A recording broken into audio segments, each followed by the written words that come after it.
Senator Humayun صاحب ابھی جب ہم بات کر رہے ہیں تو تقریباً 5 رکنی میرے خیال میں پاکستان تحریک انصاف کی ایک مذاکراتی ٹیم کی اناؤنسمنٹ ہوئی ہے جس کے اندر اسد کیسر صاحب کا نام، بیرسٹر گوہر کا نام، کہ مولانا فضل الرحمان صاحب سے جا کے گفتگو کریں. انہوں نے ایک بات کی طرف جو اشارہ کیا نا مولانا صاحب نے، وہ بڑی امپورٹنٹ ہے، اور وہ صرف ان کو نظر نہیں آ رہی، وہ پی ٹی آئی کے اپنے with in P T I لوگوں کو نظر آ رہی ہے. They are feeling the heat of it کہ جی یکسوئی نہیں ہے، یونٹی نہیں ہے، کوئی یونینمس، کوئی یونیفائڈ کوئی سٹینس ہی نہیں ہے پی ٹی آئی کا. ایک شخص کچھ کہتا ہے، دوسرا شخص آ کے کچھ کہہ دیتا ہے، سی ایم کچھ کہتے ہیں میٹنگ کے اندر، باہر آ کے معاملات تبدیل ہو جاتے ہیں.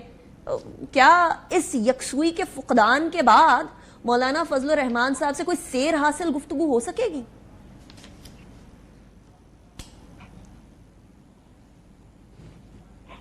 سینیٹر ہمایوں مومن صاحب. سینیٹر صاحب کو میرے خیال میں میری آواز نہیں آ رہی. Will check his audio. Senator صاحب آپ کو میری آواز آ رہی ہے؟ سینیٹر ہمایوں محمد صاحب درمیان میں ذرا کٹ کے اچانک کٹ شروع ہو گئی ہے، اچانک کٹنی شروع ہو گئی. اچھا سینیٹر صاحب میں ریپیٹ کر دیتی ہوں سوال کہ آپ لوگوں کے یکسوئی کے فقدان کو مولانا فضل الرحمان صاحب نے پوائنٹ آؤٹ کیا.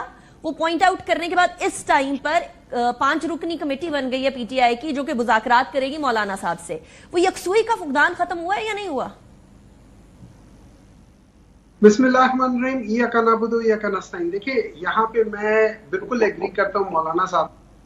انفارچونیٹلی جو ہمارے پاکستان تحریک انصاف سنی اتحاد کونسل جو جس لحاظ سے بھی چل رہا ہے، اس میں بعض دفعہ بڑے کانٹرڈکٹنگ سٹیٹمنٹس آ جاتی ہیں، پہلے کسی ایک سے پھر دوسرے سے، تو اس میں ابہام پیدا ہو جاتا ہے. اب اس میں بعض چیزیں ہیں اس کو ہمیں تھوڑا سا میرے خیال میں ٹربل شوٹ کرنی چاہیے اور کرنی پڑے گی اگر ہم لوگوں نے کوئی مؤثر قسم کا آگے قدم بڑھانا ہے. اچھا اس کی ایک دو وجوہات جو ایک تو چلو عمران خان کو تو ان لوگوں نے سارے کہتے ہیں کہ ہم لوگ بڑے ڈیموکریٹک فورسز تھے. مجھے ایکچولی مجھے پی ایم ایل این سے کوئی شکایت نہیں ہے، یہ ان کا ہمیشہ سے یہ کرتے رہے ہیں، لیکن مجھے افسوس سے یہ کہنا پڑ رہا ہے کہ Peoples Party is now mirroring P M L N. وہ بالکل اسی طرح کر رہی ہے جیسے پی ایم ایل این تھی، ہے اور رہے گی. پی ایم ایل این کا تو ہمیشہ سے یہ رہا ہے نا کہ دے آر اسٹیبلشمنٹ کے دے آر وہ کیا کہہ سکتے ہیں فرنٹ مین ہوتے نا، اسی لحاظ سے. تو آج پیپلز پارٹی بھی اسی جگہ پہ آگے کھڑی ہو گئی اور that is why Peoples Party بھی بڑی تیزی سے ختم ہو رہی ہے. خیر، تو جس طریقے سے انہوں نے عمران خان کے اوپر بڑے مطلب اتنے گندے قسم کے کیسز کیے کہ شرم آتی ہے سب کو کہتے ہوئے، شریعت کے بھی خلاف ہیں اور آرٹیکل 2 کے بھی خلاف ہیں.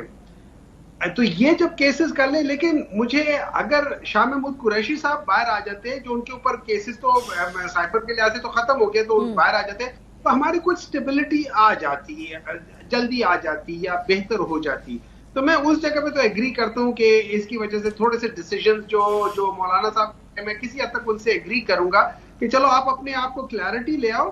لیکن مولانا صاحب نے یہ نہیں کہا کہ جیسے انہوں نے ان کو تو بالکل برش اسائڈ کر دیا نا، کہ ان کو کہہ دیا کہ یار آپ کے ساتھ تو بات ہی نہیں ہو سکتی، نہ آپ کے اختیار میں کچھ ہے، نہ آپ کسی کام کرنے کے جوگی ہو، تو اس لیے آپ کے ساتھ تو بات ہی نہیں ہو سکتی. اور اوپر سے جو ان کا مین ڈیمانڈ ہے وہ ٹوٹلی ان لوگوں کے خلاف ہے. جیسے ابھی حسن صاحب نے کہا تھا کہ الیکشن میں کوئی خاطر خواہ یا اس لحاظ سے فائدہ نہیں ہوگا. بیسیکلی ان کا مطلب یہ تھا الیکشنز ہو گئے تو یہ لوگ بری طرح پٹ جائیں گے، پہلے سے زیادہ بری طرح پٹ جائیں گے، تو اس وجہ سے they are not interested to go towards that thing. ہاں، کیا الیکشن کے اندر ہمیں کوئی چینجز جو اس کے ریفارمز لانے چاہیے؟ بالکل لانے چاہیے. لیکن دیکھیں الیکشن ریفارمز آنے کا کوئی فائدہ نہیں ہے کہ جب جو چیف الیکشن کمشنر ہے وہ اپنی طرف سے جو مرضی انٹرپریٹیشن کر لے لا کا اور جیسے مرضی کر لے، تو اس کا آپ کیا کر سکتے ہو؟ اس نے ایک انٹرپریٹیشن کی، پہلے تو اس نے جو الیکشن ایکٹ میں اس کے پاس اختیار ہی نہیں ہے کہ کسی کی پارٹی کے انٹرنل میٹرز میں جا کے وہ کرے. اس کو صرف 4 سرٹیفکیٹ چاہیے آرٹیکل 209 آف الیکشن ایکٹ کے لحاظ سے. وہ سرٹیفکیٹ اس کے پاس ہے، ہی کی not go into the deep. Senator صاحب یہ اس ایشو پہ ہم ذرا بعد میں آتے ہیں. میں ابھی I want to stick to Maulana Fazl الرحمان صاحب. اس ایشو پہ ہم بعد میں آتے ہیں کہ پی ٹی آئی کے ساتھ کیا ہوا کیا نہیں ہوا. لیکن رانا صاحب ایک ڈیمانڈ یہ ہے مولانا فضل الرحمان صاحب کی کہ فل فار امیڈیٹ الیکشنز. عطا ظاہر صاحب says کوئی سوال ہی پیدا نہیں ہوتا 2029 میں انتخابات ہوں گے. دونوں ہوتے ہوئے نظر آ رہے ہیں آپ کو؟ دونوں میں سے کوئی ایک چیز بھی ہوتی ہوئی نظر آ رہی ہے رانا صاحب، یا کچھ بیچ کی چیز ہی نکلے گی ایٹ دی اینڈ الٹیمیٹلی؟ دیکھیں 2013 سے لے کے اور 2024 آ گیا تو جتنی اسمبلیاں آئی سب میں یہی ڈیمانڈ ہوتی رہی کہ فل فار این الیکشن. تو نہیں ہو سکے. وزیر اعظم البتہ ضرور بدلتے رہے اور ہر اسمبلی میں بدلے، کسی میں بھی نہیں ہوا کہ نہ بدلا ہو.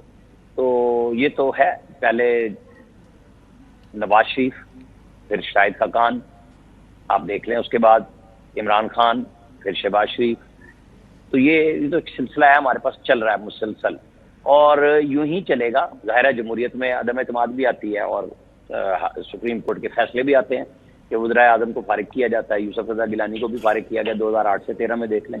اور یہ تو جب تک جو بات حسن مرتضیٰ صاحب کہہ رہے تھے نا کہ انتخابی اصلاحات، یہ بات سب سے پہلی اور درست بات یہ ہے کہ آپ کے الیکشن جب بھی ہوں کیونکہ آئین میں تو موجود ہے نا کہ اگر آپ الیکشن جلدی کرانا چاہتے ہیں اسمبلی ڈیزالو کرا لیں.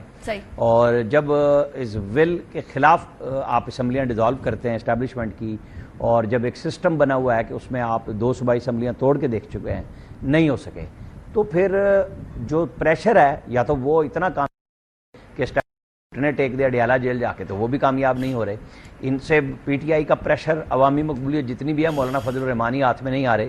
مولانا فضل الرحمان حکومت سے بھی بات کر رہے ہیں، مولانا فضل الرحمان پی ٹی آئی سے بھی بات کر رہے ہیں. انہوں نے راستہ کسی کا بھی بند نہیں کیا، اور ہدیے میں وہ پبلک اکاؤنٹس کمیٹی بھی قبول کر لیں گے اپوزیشن کا کردار ادا کرتے ہوئے. کوئی ایسی بات نہیں ہوگی. اور شہباز شریف ہر طرف جا رہے ہیں، بات چیت کر رہے ہیں. انہوں نے تو پی ٹی آئی کو آفر کی، وہاں عمر ایوب صاحب نے سمجھا کہ پتہ نہیں کیا ہو گیا کہ شاید ابھی میں کہہ دوں گا فارم 45 تو شہباز شریف سیٹ چھوڑ کے، اور وہ کہیں گے کہ جناب ہم نے چھوڑ دیا، اب آپ حکومت بنا لیں. تو وہ حکومت بنانے کے لیے پیپلز پارٹی نے بڑی اچھی آفر کی تھی انہیں کہ آپ بنائیے حکومت. کیا پیپلز پارٹی حکومت کا حصہ ہے؟ لیکن وہ نہیں بیٹھے نا. تو آج جس طرح ہمایوں محمد صاحب کہہ رہے ہیں، تو الیکشن کمیشن کا جو فیصلہ ہے وہ تو سپریم کورٹ نے اپہولڈ کر دیا. ان کے وکلا کی لیاقت ہے کہ یہ اس فیصلے کے خلاف جو سپریم کورٹ نے کیا اور الیکشن کمیشن نے، اگر وہ ایک جج کی رائے، ابھی فیصلہ نہیں آیا، اس کو سپریم کورٹ کی رائے نہیں کہہ سکتے کہ انٹرپریٹیشن غلط ہوئی، تو کیوں ان کے وکلا سپریم کورٹ میں نہیں چلے گئے کہ جی یہ انٹرپریٹیشن غلط ہوئی؟ اتنے بڑے بڑے وکلا ہیں، جب سنی اتحاد کونسل میں جاتے ہیں تو کہتے ہیں، علی ظفر صاحب نے بھی کہا اور اب شیر افضل مروت کو سائیڈ لائن کیا ہے، دونوں نے کہا کہ ہمیں پارٹی چننے میں غلطی کی. اب یہ وہ چیزیں ہیں جو پی ٹی آئی نے خود غلطیاں کی اور ڈال رہے ہیں سپریم کورٹ اور چیف الیکشن کمشنر پہ.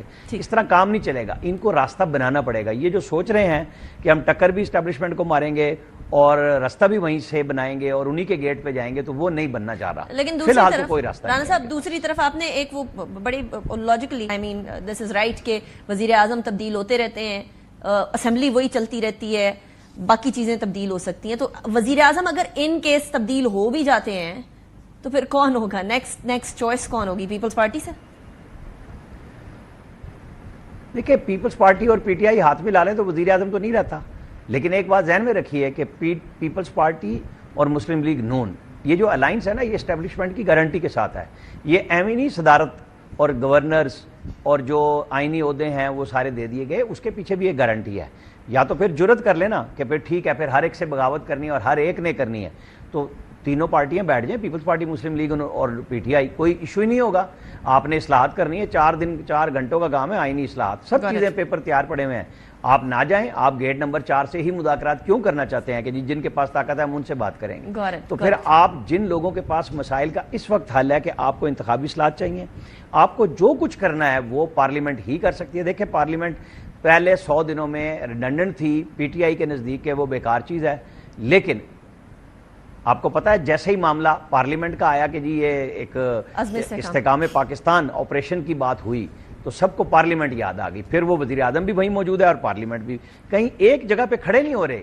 وہ یہی ہے کہ جس کو جو بات پسند ہوتی ہے سیاستدان اس پہ چلے جاتے ہیں کہ آج یہ بات ٹھیک ہے، کل یہ بات ٹھیک ہے. مطلب کوئی بات لاجیکلی نہیں ہے کہ یہ کیسے کہتے ہیں کہ آپ پارلیمنٹ میں ہی آپ آ کے اس میں بریفنگ لیں گے جس میں آپ کہتے ہیں کہ یہ ٹھیک، لوگ نہیں بیٹھے ہوئے.